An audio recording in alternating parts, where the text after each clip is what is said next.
The flight line looked like it had been dropped into a furnace. Dust rolled in low from the hills, curling around crates and gear pallets before disappearing beneath the heat shimmer.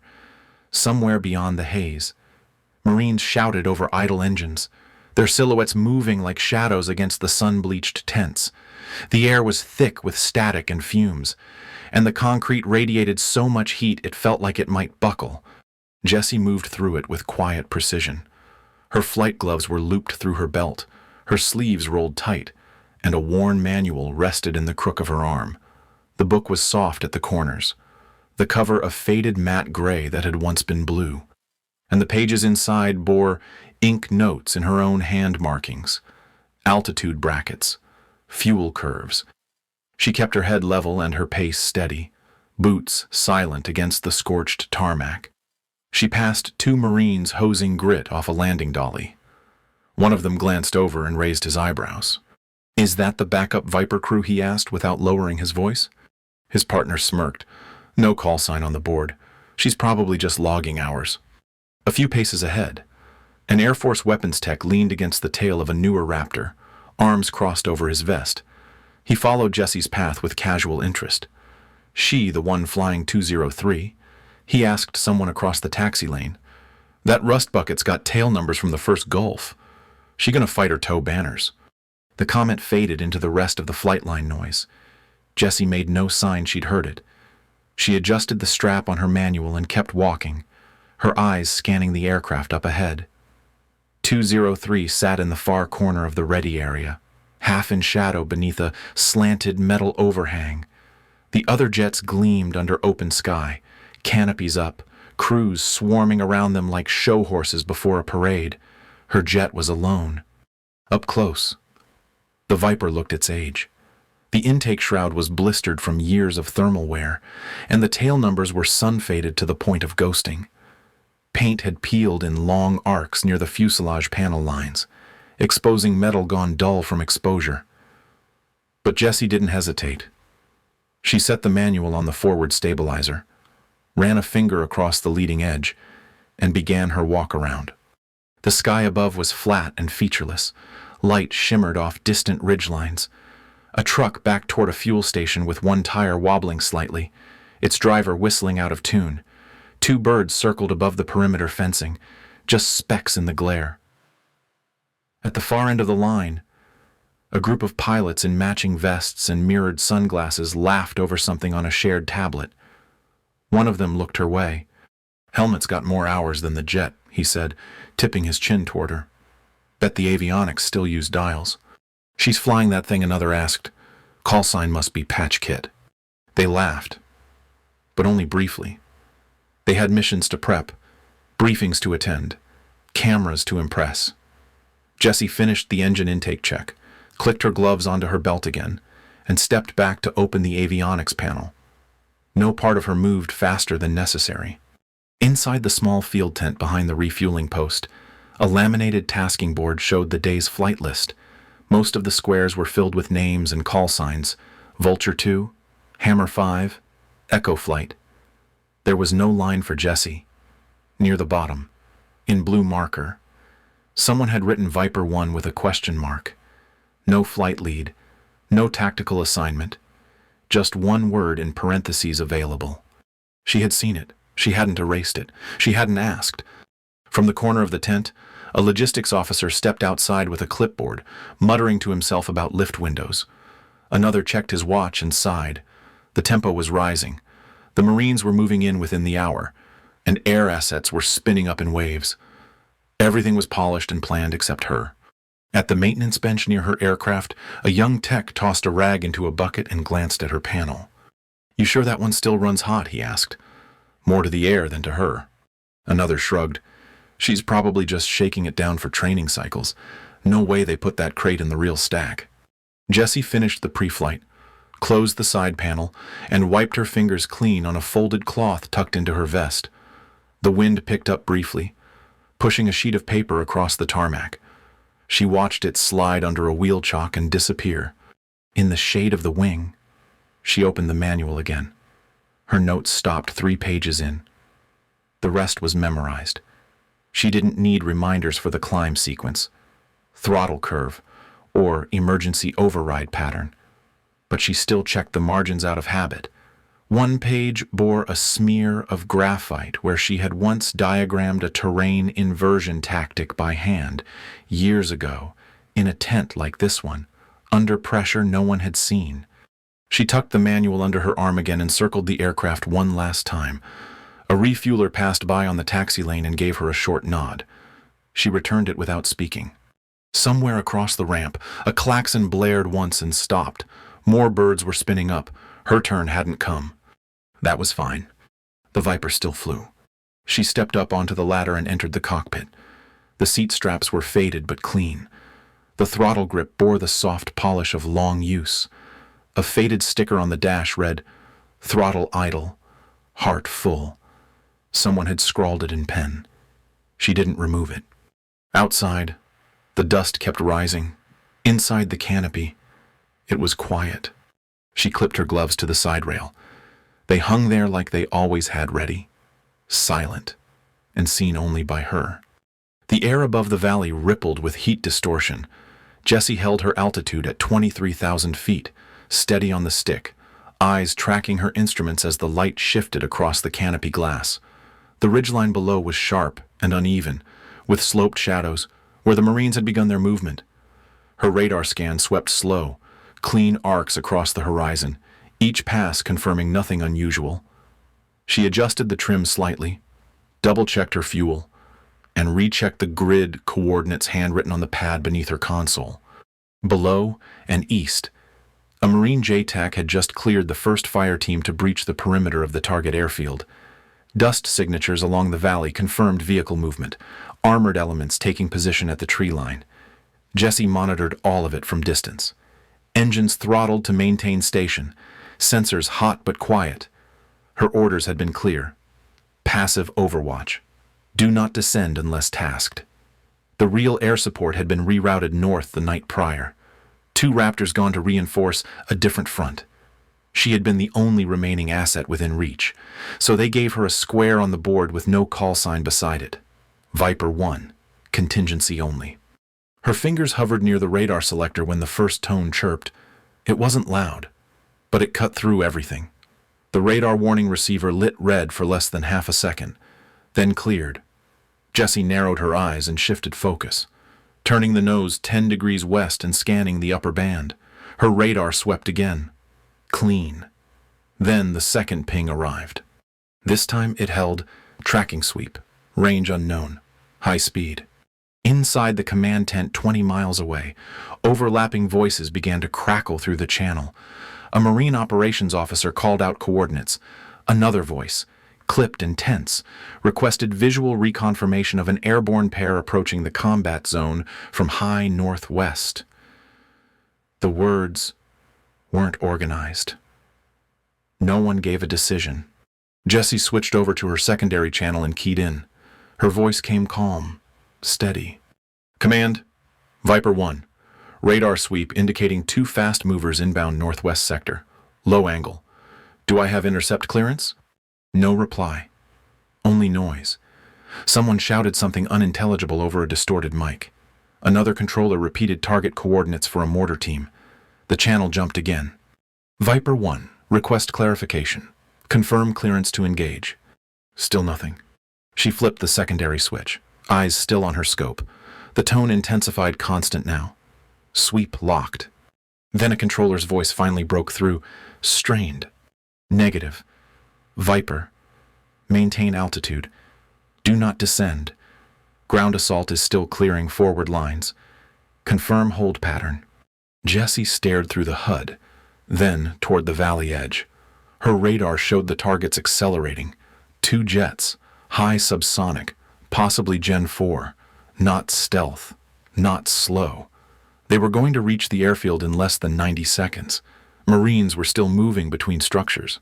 Vulnerable. She didn't reply. Her right hand shifted to throttle. Below her canopy, the terrain curved hard toward the northeast flank of the valley, where dust trails from the Marine assault team formed faint white lines. Jessie tracked the contrast between light and shadow, saw the angles, saw the timing. No part of her flinched.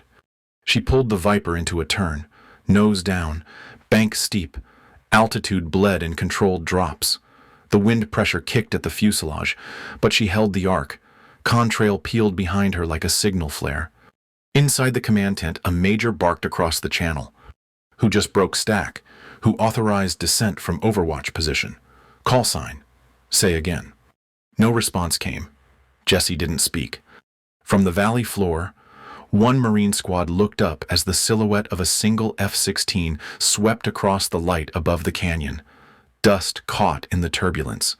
A young JTAC on the ridge adjusted his scope and muttered to himself, not keying the mic. Who's flying that? That's not our air cover. Another Marine beside him looked up and said nothing. Jesse dropped through 18,000 feet. The targeting pod slewed and locked. Range closing. Threat inbound. Fast. She adjusted course again.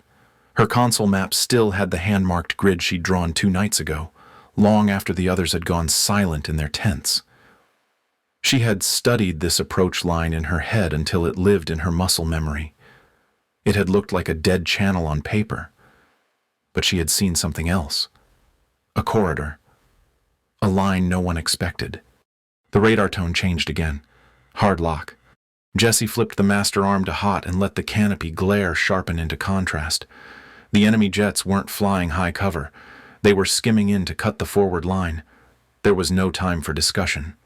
Viper 1, came another voice over the comm, tone urgent. Abort descent. Repeat, abort. That is not your fight. She didn't answer. The airspeed climbed. The valley shifted shape beneath her.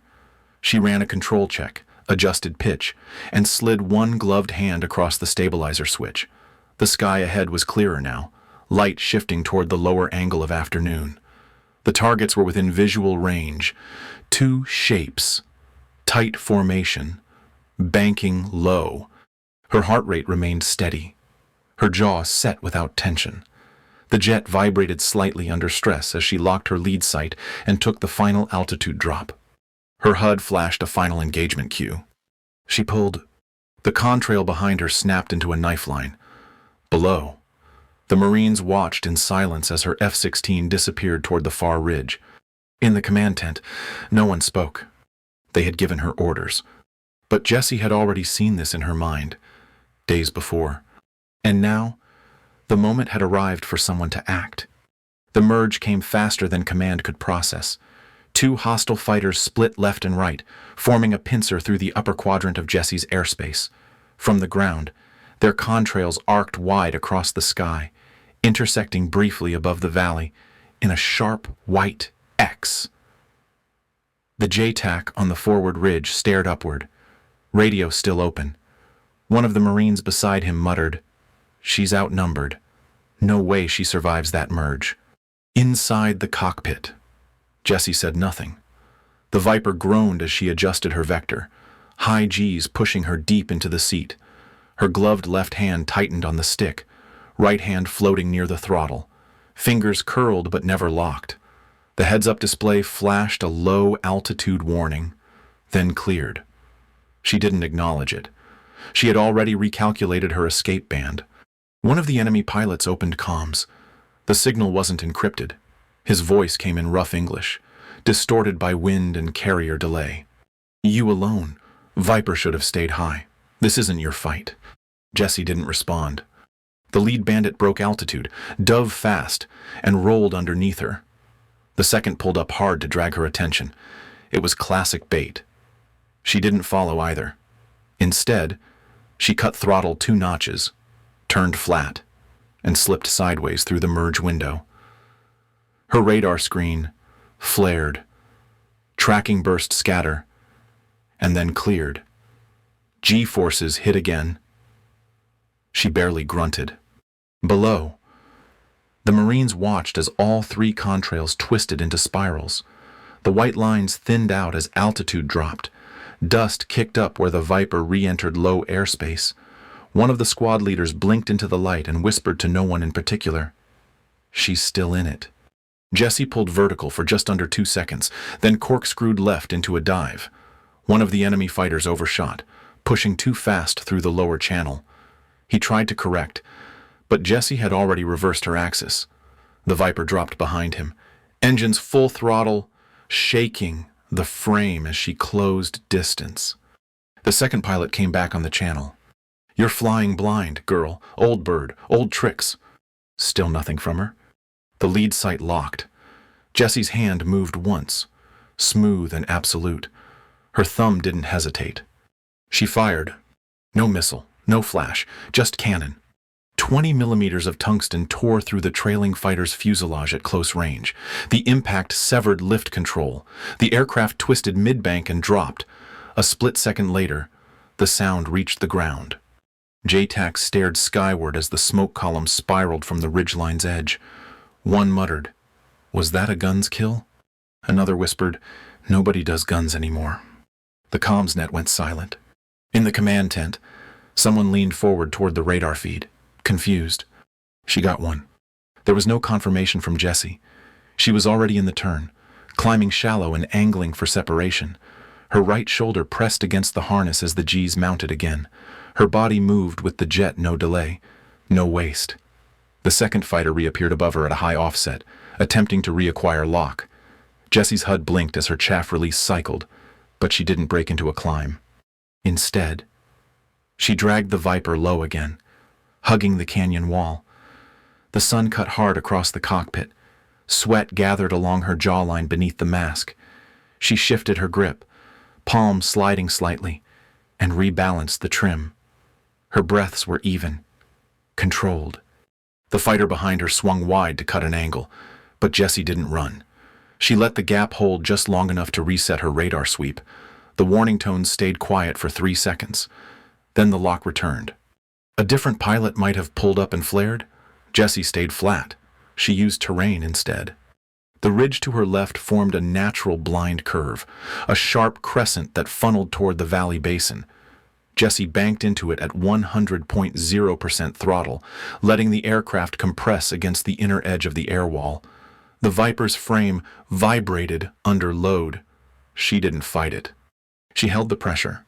Above her, the second bandit adjusted descent to follow. It was too early. Jessie pulled up halfway through the turn, stalling just enough to bleed speed and reverse gravity. The Viper's wings carved a hard pitch into vertical climb. Her teeth clenched under force.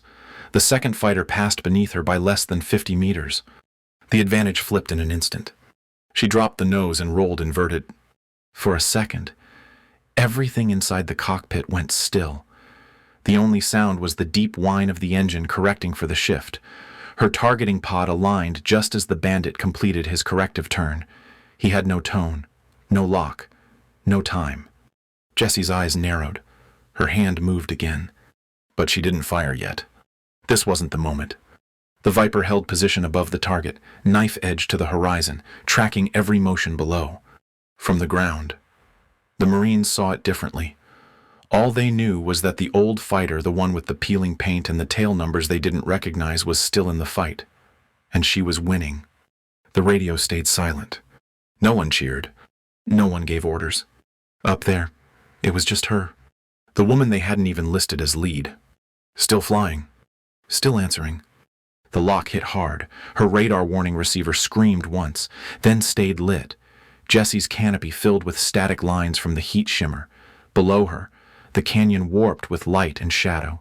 Above, the second enemy jet came in tighter, smarter, never pushing too far.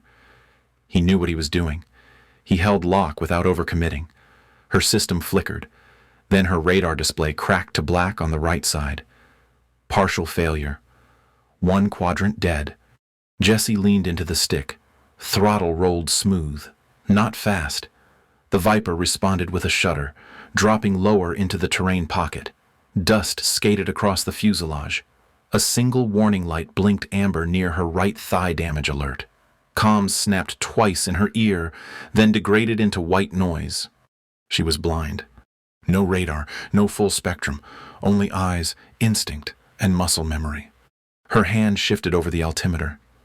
The number dropped below safe band. She knew it. Still, she didn't pull up.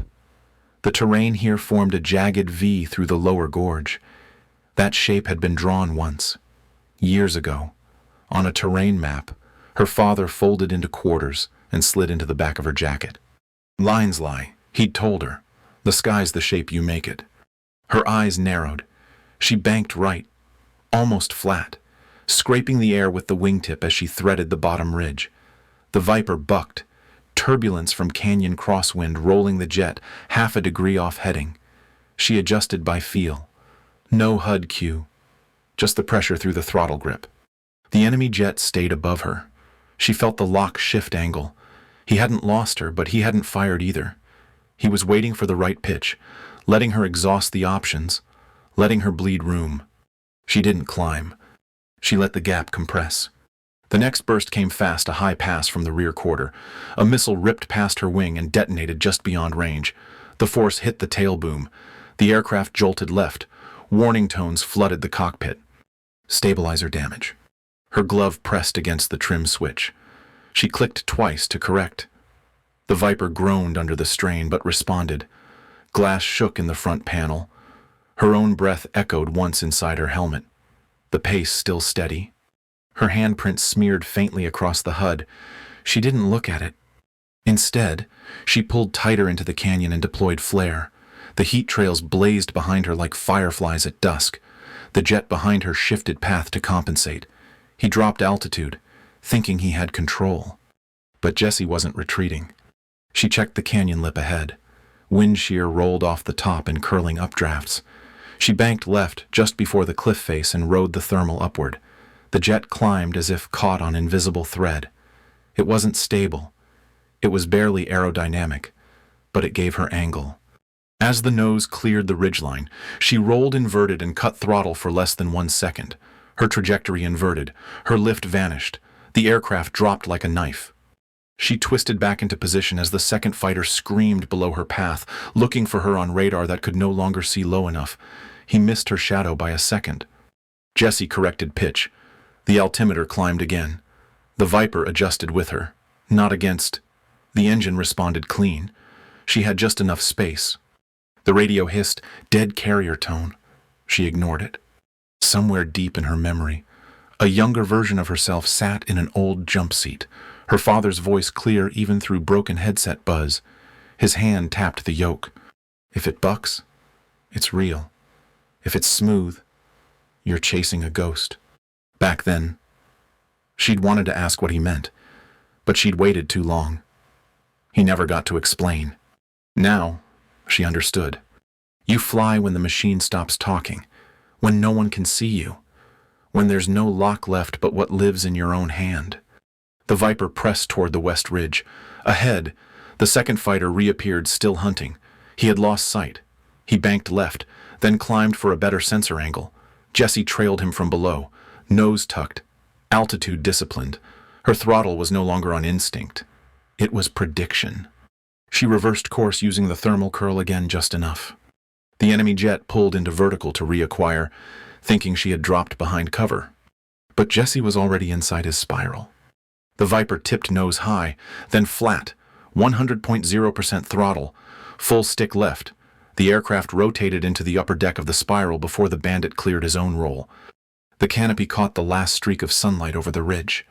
The only sound was airflow tightening across the fuselage. Her heart stayed slow. Every system blinked, but none failed.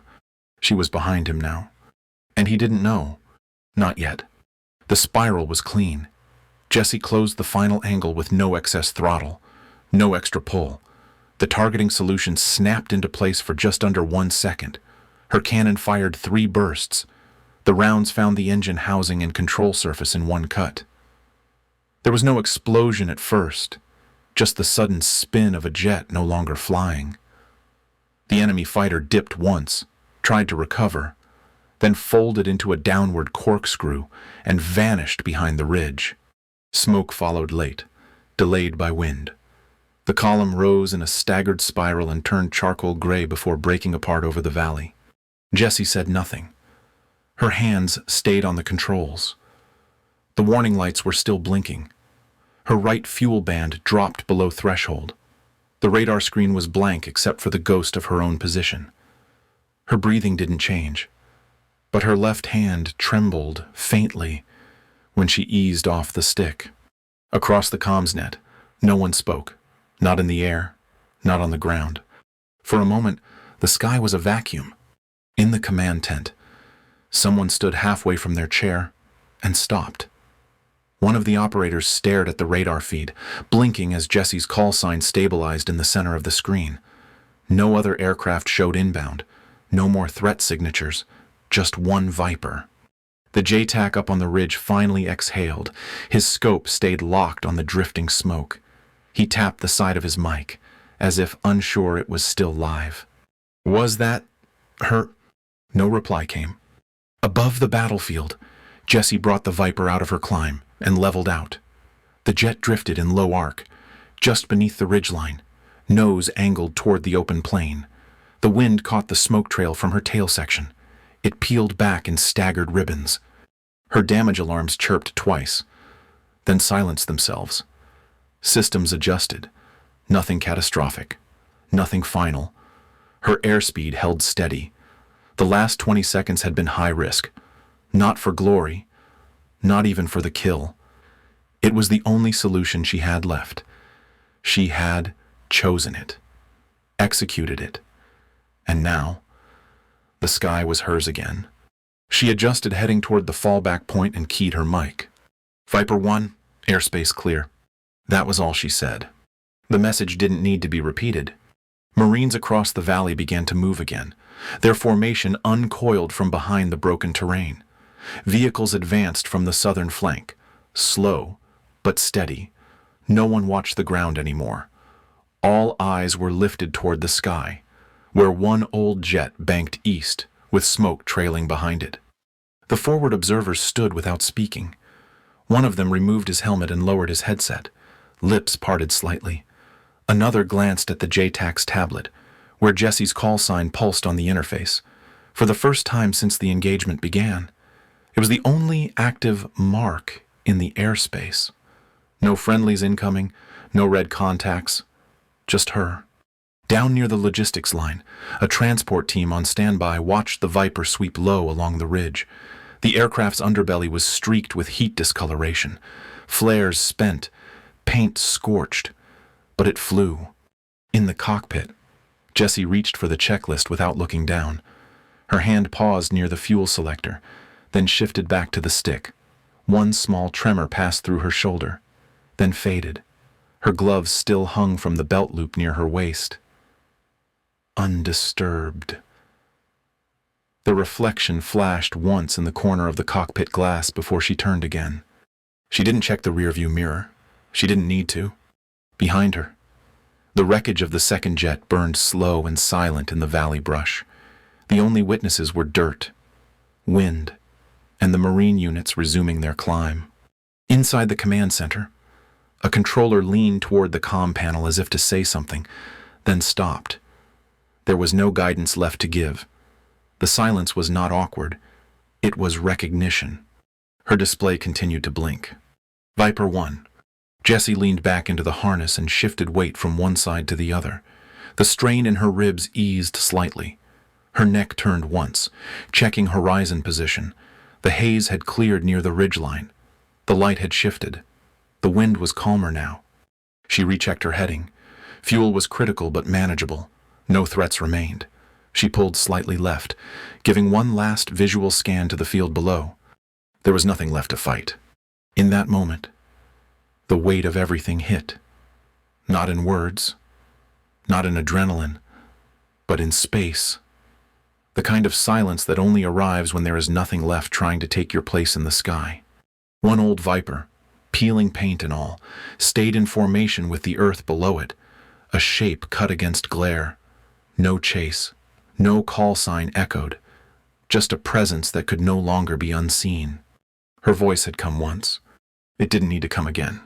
She adjusted pitch and flew home. The Viper's wheels kissed the runway with a low thump, rubber streaking against the tarmac in a controlled roll. The aircraft taxied slow, engine winding down as it coasted toward the edge of the strip. Dust swirled in small circles around the landing gear. The canopy lifted with a hiss, releasing the heat trapped inside. Jessie stayed still for a moment, helmet resting in the crook of one arm, the other hand brushing sweat from her brow. No one spoke. Across the airfield, motion stopped. Ground crews stood beside tool carts and power units. Mechanics straightened up from under panels. A handful of pilots emerged from the shade of the hangar. None moved quickly. No one clapped. The silence wasn't rehearsed. It was the sound of something noticed too late to interrupt. Jessie climbed down without comment. Her boots hit the same concrete where someone had once called her backup, the same ramp where her name hadn't been on the board. She walked with no urgency, full flight gear still on, gloves clipped to her belt. Her pace was level, not slow, not fast. The kind of walk that didn't check to see if anyone was watching. A mechanic passed near the Viper's wing and paused. He glanced at the scorched side panel, the chipped paint above the flare ports. One of the panels still bore the soot line from the close pass over the ridge. He didn't speak, just reached up and gently set Jessie's helmet on the wing, like he was placing something breakable. The smoke trail from her last descent still floated high overhead, thin and faded. Beyond the perimeter fence, the sun edged low toward the horizon. One by one, the others made their way forward. A Marine lieutenant stepped up from the edge of the flight line, still wearing his dust-covered armor. His face was lined with sweat and ash, but his eyes were steady. He stopped in front of Jessie, not quite blocking her path. His voice was quiet, but clear. "We don't make it without you, that's it. That's the whole truth." Jessie looked at him for a moment. Then she nodded once. Her voice, when it came, was low and even. "Viper still flies." He didn't reply. He didn't need to. Someone farther back, the same tech who had laughed about her aircraft that morning, stood now with arms folded, saying nothing. His eyes followed her but didn't linger. She walked past him without breaking stride. The crowd didn't part so much as adjust, a slow ripple of movement that left her path unobstructed. There was no applause, no announcement, just quiet attention, not given, not forced, just held. Jessie made her way to the edge of the line, where her tools were still tucked beneath a bench and her annotated manual waited untouched. She sat on the low step beside the supply crate and unfastened one boot slowly, dust falling from the sole. The sky behind her had gone still, and no one looked away.